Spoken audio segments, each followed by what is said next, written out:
Jeni të lutur që të drejtoni komentet apo pyetjet tuaja kryetarit të Partisë Demokratike Sali Berisha, nëse keni një koment ka doktori pa. Faleminderit Ilir për ekspozen që bë dhe problemet që trajtuat. Problemet e cilat dëshmojnë për absurditetin e qëndrimeve ndaj këtij problemi madhor, se është një problem madhor. Por përsëri ligjet vazhdojnë të bëhen duke shpërfillur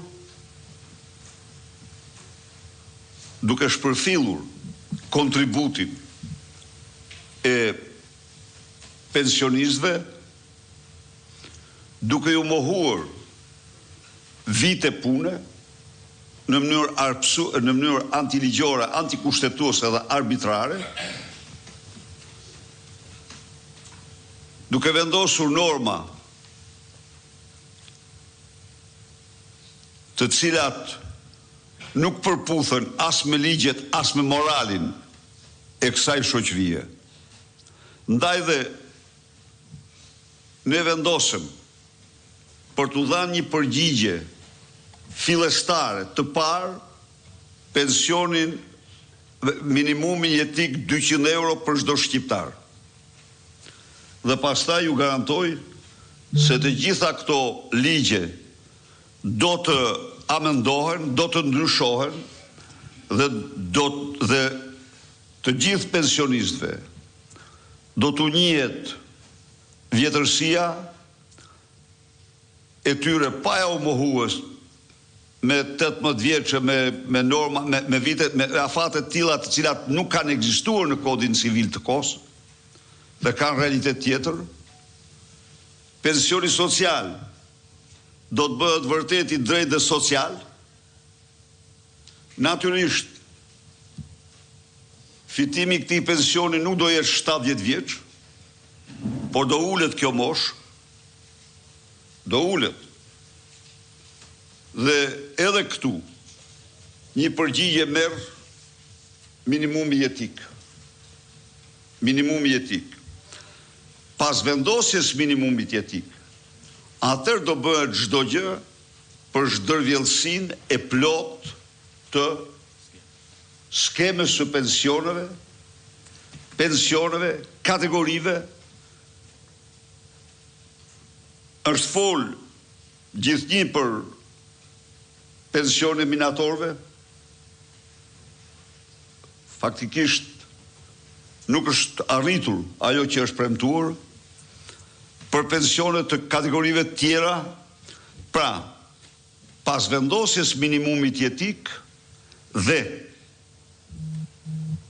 ligjit që do të indeksohen me dyfishin e indeksit të çmimeve,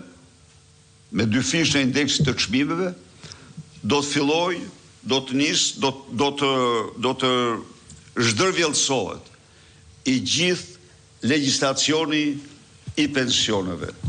Nuk ka absolutisht asgjë s'mund ta pengojë ne. Edhe asnjë lloj. Mos dëgjoni propagandën boshe të atij që thotë se do falmentojmë dhe nuk falmentojmë fare. Kemi dyfishuar pensionet e ulta. Kemi rritur mbi 60% të mesmet. Kemi rritur të lartat, kemi dyfishuar rrogat dhe nuk falimentuam fare. Mashtrues ordiner, një gjë më thonë, jo ishte grop kur e morëm në vitin 2013 ishte grop fondi pensioneve. Si ishte asnjë grop fondi pensioneve. Fondi pensioneve, pensionistët mirën pension në kohë dhe u rriten pensionet siç u premtuan dhe prap do rriten pensionet. Po, e theksoj, do mirën nga buxheti gjersa dhe është drejtësi sociale. Marrja nga buxheti është akt drejtësie sociale. E shpërndan edhe atyre që kontribuan për të arritur këtë buxhet. Ka është parim shumë i drejtë kjo. Ndaj dhe ne i qëndrojmë këtyre premtimeve, Ne I kemi marrë premtimet. Ne premtimet të një gjë të sigurt. Kur premtim që smahet nuk bëj. S'ka njeriu asnjë detyrim të bëj, vetëm ai do të mashtroj. Ai thotë para 3 muaj thoshte që bijem në humner po të vizim pensionet, tani thosh do t'i bëjmë, se I doli që njerëzit nuk mashtrohen me zhaba dhe me bretkoca që përdor ai çdo mëngjes, por duan të jetojnë dhe ne ju japim përgjigje këtyre çështjeve. Faleminderit doktor. Raporti kontribues përfitues sot është në pikën më të ulët, është 1,17 dhe 1,16. Nuk ka ku të shkojë. Sepse administrata si pagun, nuk pagun, ky nuk pagun sigurimet e administratës për zotëri. Nuk ndodh në botë kjo. Edhe pastaj në kohët për biznismen. Po kur sillesh vetë si njëri pa ligj, atë çau kërkon tjerëve sa. Po, mund të vazhdoj me pyetjet, ju lutem deri në 2 minuta për shkak të agjendës. Edhe komente. Edhe komente, patjetër. Çfarë të duan? Quhem Kujti Moxha, jam sekretari I shoqatës Thinja. E kam ndjekur me shumë